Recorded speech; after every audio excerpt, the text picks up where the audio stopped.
Hello， 大家好，我是走南，今天来更新一个饲养日常。因为最近都是晚上5、6点钟的时候给他们做加餐，所以说这些小熊已经非常聪明的意识到了我这个时间段站在他们笼子面前意味着什么。这只戏精的表现因为格外的突出，所以说被我拍成了小视频发到网站上给你们看。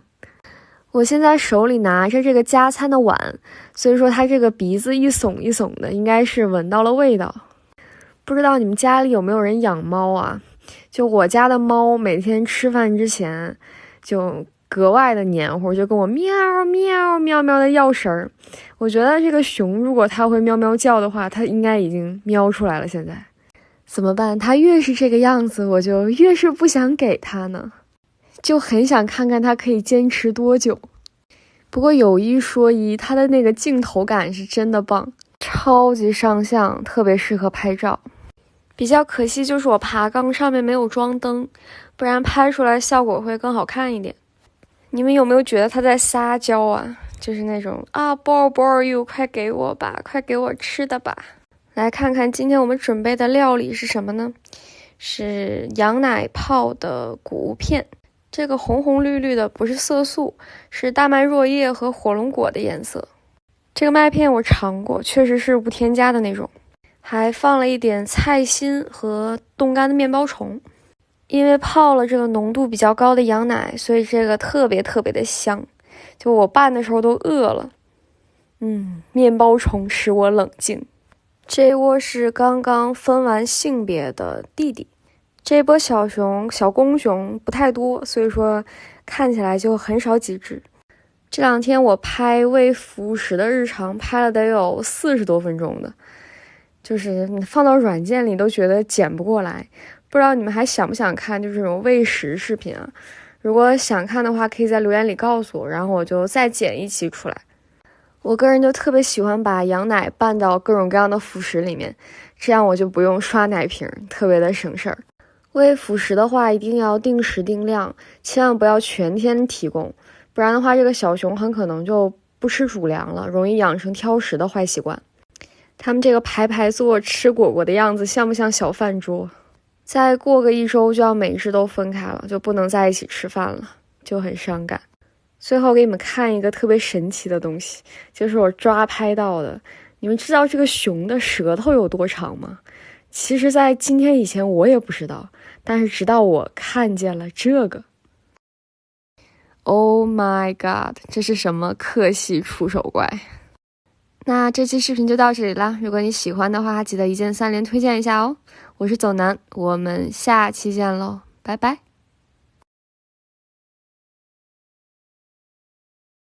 Hello， 大家好，我是走南。很多小伙伴看到这个年幼的花枝鼠特别可爱、特别奶的样子，就迫不及待的入坑了。很多人甚至不知道这个成年的花枝鼠到底是什么样子的。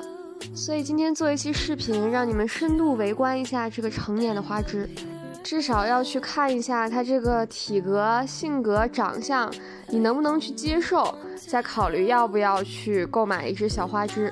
首先说一下性格方面，公的花枝普遍是比母鼠性格要温顺一点，你只要不要让它去从小跟同类去打架的话，就是长大之后它是绝对不会咬人的。至少虽然花枝是群居的，但是它们也是有彼此的性格的，有的就是处不来，然后玩命打架，有的就相处的挺好的，就是一点事儿都没有。就我自己的饲养感知而言的话，就是花枝的性格会比绝大多数的像金丝熊啊之类的这种仓鼠要好很多。然后呢，关于它长大之后会不会很臭的这个问题，就是需不需要经常给它洗澡，这件事情是取决于你的饲养方式。就如果你给的笼子足够大，然后通风良好，垫材也很多，然后也可以让它那个有那个尿尿的地方，就是它就不会有很重的味道。我养这么久是没有给它洗过澡的，会定期给它换一些沙子，让它去在里面翻滚。不太建议用仓鼠笼去养花枝，我觉得那种带底盘的兔笼会更好一点。然后我们来说一下它这个体格的问题。就是大体花枝的话，就是长大了会挺大的。你看我这只就3个月左右，现在就已经沉得快颠不动了。但我还是推荐大家去尽量购买这种大体基因的，因为只有这样它脑袋才是圆的，就是它长大之后不会有那种尖嘴猴腮的感觉。当然前提是你得去能接受这么大一只老鼠。成年花枝的弃养率和转让率都挺高的，因为很多人真的接受不了它这个长相。能善始善终当然是最好的，就是如果一旦就是条件不允许养不下去了，请大家一定要去尽量去找它下一任合适的主人，千万不要把它放生。这种鼠在野外是没有任何自我生存能力的，放生就是直接宣布它死亡了。当然啦，如果说你非常能接受这个大耗子的这个设定的话，其实盘它是非常快乐的，因为它真的无敌的憨厚可爱，以及非常的乖巧。最后说一点一定要注意的，就是这个花枝的生态位是高于像仓鼠这种偏素食的小型哺乳动物的，所以说千万不要把它们放在一起，花枝真的有可能会把仓鼠给吃掉或者咬死。那这期视频就到这里啦，有帮助记得一键3连一下哦，拜拜。Hello， 大家好，我是走南。有小伙伴在留言里面说，看到我撸花枝，手里的熊突然就不香了。今天我就给你们全方面的对比一下花枝鼠和金丝熊的宠物性。在熊和花枝之间摇摆不定的人儿，你看到最后就知道应该养什么了。我手里的这只是我自己繁育的一只长毛花枝，因为它玩的比较多，所以说它特别乖。这只金丝熊呢，是我刚到家的一只，是我从别人那儿接过来的，从云南运到北京大概3天左右，舟车劳顿。然后把它拿出来之后，就第1天它就可以在我的身上睡觉了。是不是觉得挺不可思议的呀？其实这个特别的简单，就是把自己当做一个没有感情的鼠爬架，让它在你的身上爬来爬去，爬高爬低，爬着它累了，它就把你当它的窝，然后它就可以安安稳稳的闭眼休息了。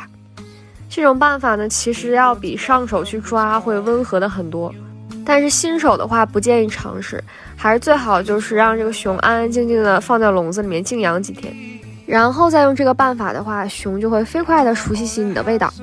花枝的话也是一样的，用手把它托起来的话，会比直接抓它会让它有安全感的很多。小动物袒露肚皮或者被抓住的话会很紧张的。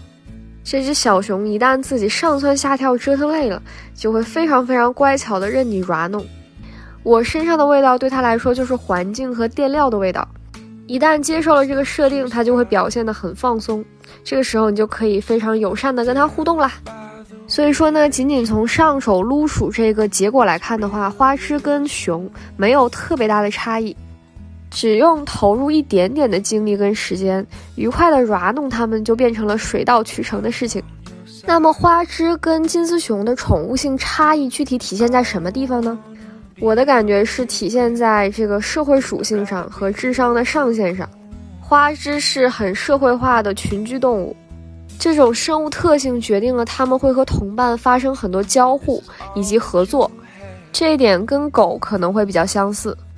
而金丝熊呢，是跟猫一样的独居动物，它没有什么跟其他生物交流的习性，所以说呢，我们养金丝熊经常看到的就是它自己一个人自得其乐，好像过得挺好，也不需要你跟它去玩怎么样的。你甚至可以放一缸垫料，然后把它塞进去，像养鱼一样养它，变成一种观赏性动物。但是如果说你对花枝这么做呢，它可能就会表现得像一个社交饥渴症患者一样。我们用猫和狗来类比耗子中的金丝熊与花枝，这样子的话应该比较好理解。另一个呢，就是智商上限，花枝鼠的脑花比金丝熊的要稍微聪明一点，它可以很轻易的通过一些训练来学会转圈、叼硬币这种很基础的操作。就这一点来说的话，金丝熊是望尘莫及的。我一朋友养的花枝鼠简直就成精了，就学会了开笼子门，因为看他开笼子开得多了。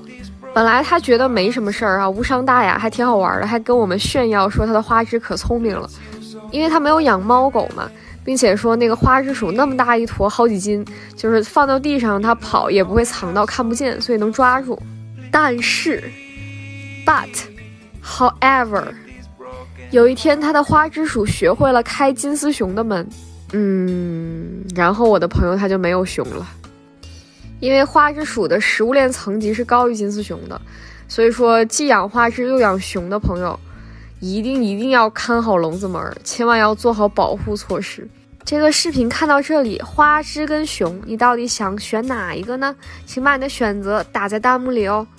因为马上快10000粉了嘛，所以过一段时间我打算做一个福利项的视频，来打包给粉丝准备的小礼物。你们有啥想让我塞进去的，一定要告诉我哦。所以还等什么？赶紧去一键3连并且留言吧。我是走南，我们下期见喽！啾咪啾咪啾咪。